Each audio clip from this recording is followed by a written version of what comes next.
the WINGS program is a 2-week student-led internship program at the end of their senior year in order to get students real-life, real-world experience. Participating in the WINGS program allows them to not have to take their final exams, and instead they participate in a presentation-style share fair where they get to share their learning and experience with stakeholders in the building, their parents, community members, underclassmen. This is a really great opportunity, and I was very surprised that the school was offering something like this. I think it was a really great idea. I was able to go out into the real world and, get an internship, get to meet people that I wouldn't have been able to meet if I was just sitting at home studying for finals or, coming to school. And so it was a really, really special opportunity, and I'm really glad that I was able to be part of it.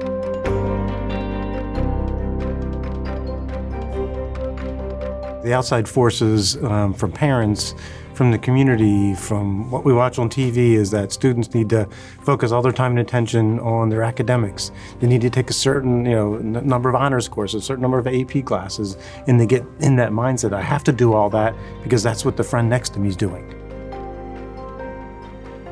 Often they're involved in activities which take up hours of their time at night, and then they're trying to do all of that together. And oftentimes they don't even have really the time to go out and explore and see what they truly might be passionate or interested in. So having an internship is actually an opportunity for them to finally just stop for a little bit and say, wait a minute, let me dive into something. There's been a conversation in education that the most rigorous things are the most advanced academic pieces. But if young people all the way through their 4 years are coming into the same building, going around to the same 6 or 8 periods, yes, there's some new academic content being introduced, but is that really the most cognitively demanding? Is that the most cognitively rigorous?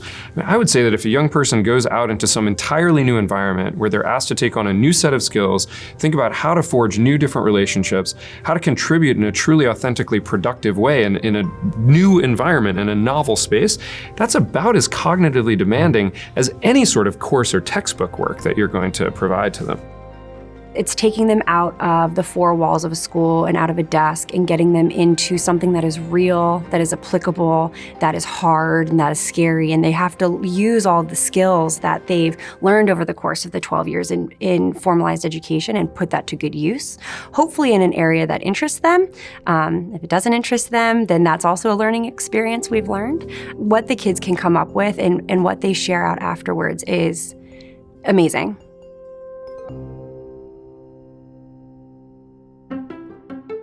We found that there's about 2 to 3 weeks after AP exams, after SOLs, but before graduation. And it's just kind of this chunk of time, and kids either weren't coming to school, or if they were coming to school, they weren't learning anything meaningful.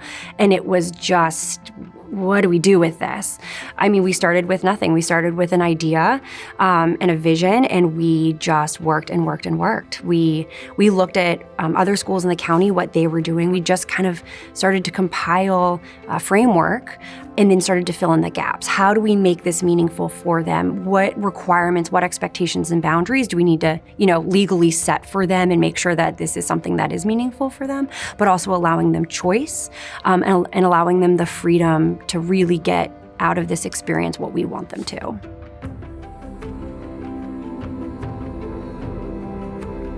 When you're starting this program, when you have your committee members around a table and you're starting to really deep dive into it, you need voices. You need multiple voices that have multiple different perspectives. But once you're up and running, it's really enough work for one person, and the kids need somebody who can fully dedicate their time to this, because not only is it the front-facing working with the kids, but it's also the work in the background going through the applications and making the relationships in the community to help support the kids. And it's a lot of work. It's a full-time job, and you need the people there to support it.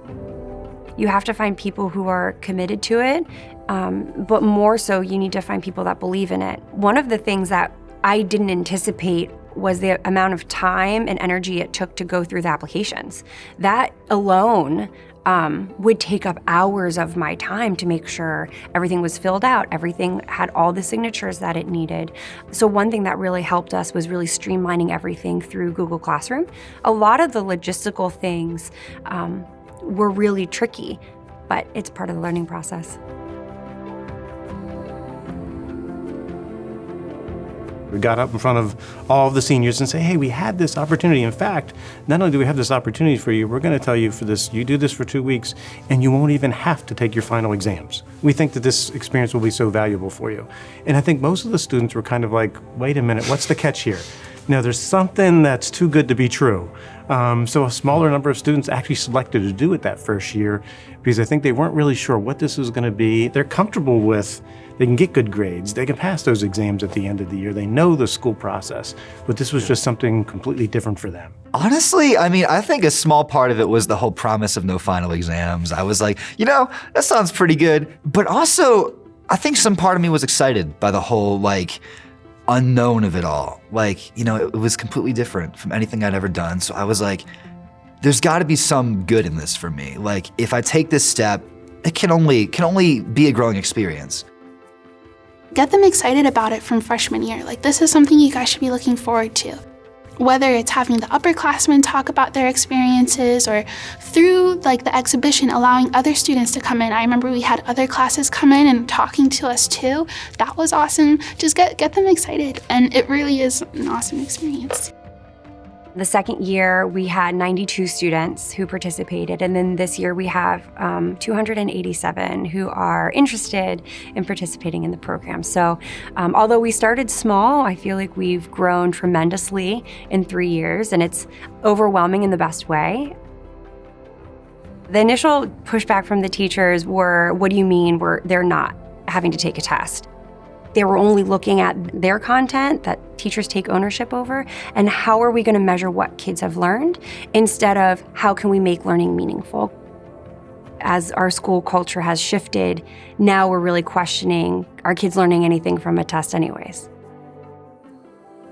Wings really kind of came about at the perfect time because our school culture was shifting, and it's been really interesting to see teachers get on board, not just with Wings, which they have, but with the whole mindset of deeper learning and making learning meaningful and really questioning, are we doing everything that we can to give these kids the best future that they can have?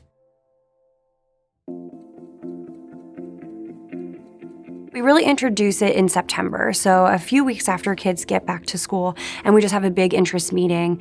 This year, it was standing room. I mean, there was floods of kids just everywhere. It was wild. And then we put it on their radar. We have a Google Classroom that they sign up on, and all the information is on there. We have the handbook, application, everything.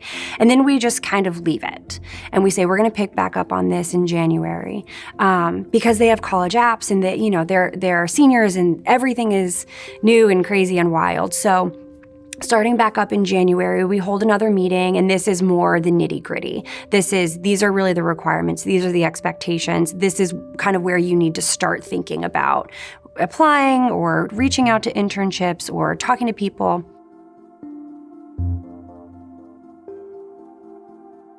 When kids are kind of handed this opportunity, we say, these are some resources you can go to. Of course, you can contact us, you can talk to a favorite teacher, you have your career center, you have your parents, family members, just businesses that you've driven by before that look interesting to you. But we do leave it open to them.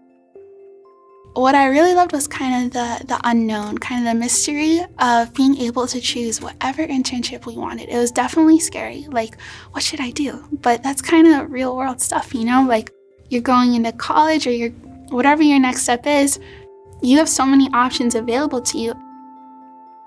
They kind of left it up to us to find internships. They didn't present us with a list like, oh, do this, this, and this. No, it was literally choose whatever you want, whatever you might be interested in, and like we're there to help you along the way. But really a lot of it was on us too, which I think is really important, to kind of give the kids, to give us a sense of like ownership over the process. We have found kids who absolutely love where they interned and got summer interns that summer before they went off to college. We had students who went and absolutely hated it and realized they didn't want to be a dental assistant, but they always thought they wanted to be a dental assistant. And that's good learning too.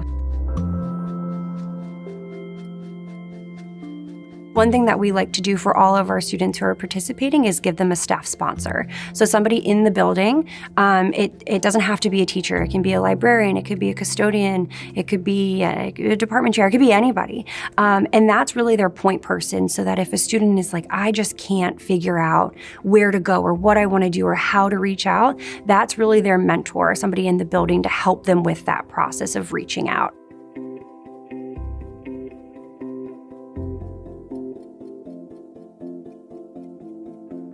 And then every month we call them flight pattern seminars. So we try and bring in people from the county or resources in the school to teach them, how do you build a resume? How do you dress professionally? How do you act in a workplace? How do you write a professional email? You know, they have these skills, but sometimes I think they need help kind of piecing them all together. During that 2 weeks, they have to complete 36 hours. How they complete it is up to them and their work site. About 2 weeks before they go on their internship, we hold another meeting. We lay out the expectations for their celebration of learning presentation fair once their internship is finished. And then they go off, and we all hope for the best and can't wait to hear their stories when they return.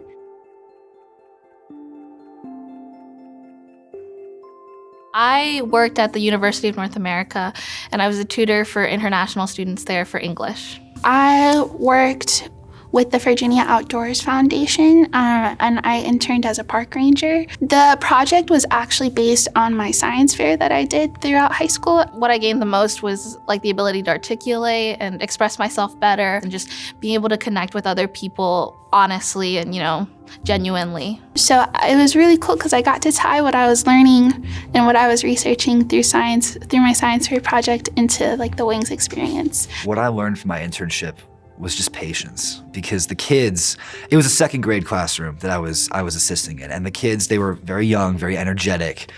Oh, so much energy. It definitely contributed to how I'm doing in college, especially just in a learning environment, because now I'm looking at what my professors are doing, and I'm examining how they're teaching, how they're constructing a classroom environment, and I'm thinking like, how would I do that differently?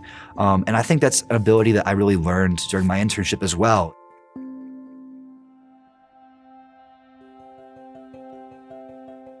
And then once they're back, we hold that presentation style fair, and we invite members of the community and Fairfax County Public Schools, teachers, the junior class, parents, and we get to learn about the amazing experiences that they had.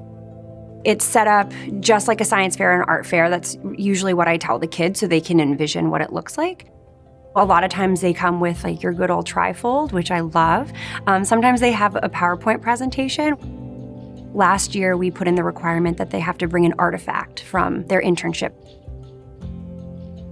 Our first year, we had a girl who interned at the Archaeological Society for our county, and she brought the whatever form sheet she had to fill out as she was like digging and finding all of this stuff. This year, we're really trying to incorporate Fairfax County's Portrait of a Graduate skills, communication, collaboration, and ethical citizen. So through their flight pattern seminars, they're gonna have to really reflect about what they've learned over the last year, 4 years, 12 years, and what they really want to put into practice during this internship time, and then they'll reflect on that during their fair. Actually going into it, that was probably the most dreaded part of this whole thing, because I was like, a presentation for an hour and 30 minutes to people that I don't know. I was like, oh my goodness. But I made my poster, I put it up there, and I waited, and my first thought was, this is more low-key and chill than I thought it'd be. And it was like they could go to whoever they wanted, and we talked to them, and they nodded, and they all seemed very, very encouraging about it. Like they were all very enthusiastic and attentive and smiling, and it was really nice. And before I knew it, it was over. And I was like, that was nothing. It was fine. It was great. Yeah, it was good. It's definitely been something that's like been in my heart since going into graduation. I'm feeling a lot more confident about kind of maybe what my next step is. I'm carrying a few more things in my toolkit, some more stories to share with others. Afterwards, we got like our cap and gown, and it was like officially like kind of, oh my gosh, like it was a great way to end the year.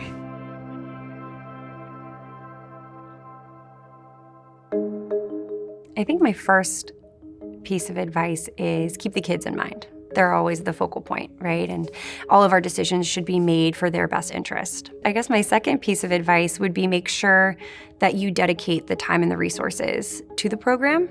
And not, it's great to have this idea and it's great to put it together, but it needs the momentum. Another piece of advice would be try not to control it too much. You know, I feel like as educators, we so badly want to control and want to maintain, but sometimes the best work that I've seen is when you just let go a little bit. So, you know, set up your boundaries and your expectations, but kind of let it morph into what it needs to be, whatever fits your school, your building. I'd probably say start small because then it's manageable. I would say find some of your staff members who are just as passionate or interested in providing this type of experience for our students, because it'll help talk to all the other teachers about, you know, what that experience is like. You will not have a perfect plan to make the entire thing implement across the entire student body at the beginning. Even if you think you do, you don't. And so what's most important is to just start. Just do it. I would also say do it just.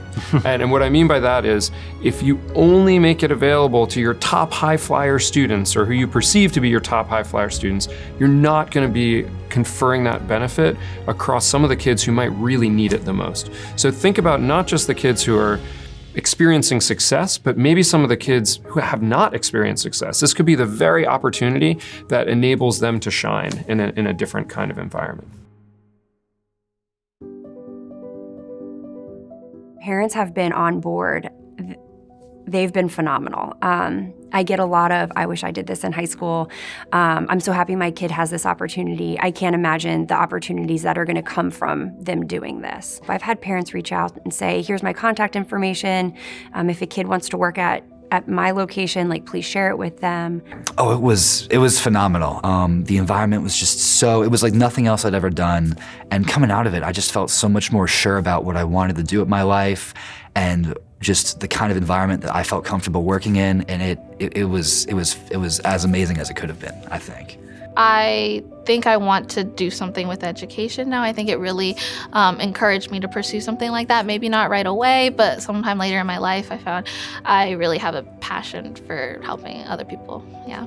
I still find, even though it might not be my career choice, I can still be an activist for the environment. And I think what I learned through Wings, through being kind of a park ranger, just kind of in that sense has kind of helped me with that perspective that I'm taking as an activist when I lobby in front of Congress or go to town hall meetings or something like that, just to kind of take that little piece of me that I did something, like I contributed.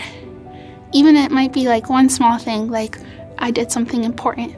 I think it's eye-opening for them. And I think they see their potential because look, I'm in high school and I was able to do this. I was given this opportunity. And I think it fosters a lot of that growth mindset. Like I was challenged and I can do it. And you know, I'm only 17 or 18 years old, but I've got a head start. And it's the best feeling in the entire world. I live for that celebration fair. It's the best day of my year. It's more than just learning something out of a textbook or out of reading or writing an assignment. I took what I'm learning by doing, and I'm taking what I learned and just kind of that perspective and applying it now at the university, like trying to be an advocate wherever I am.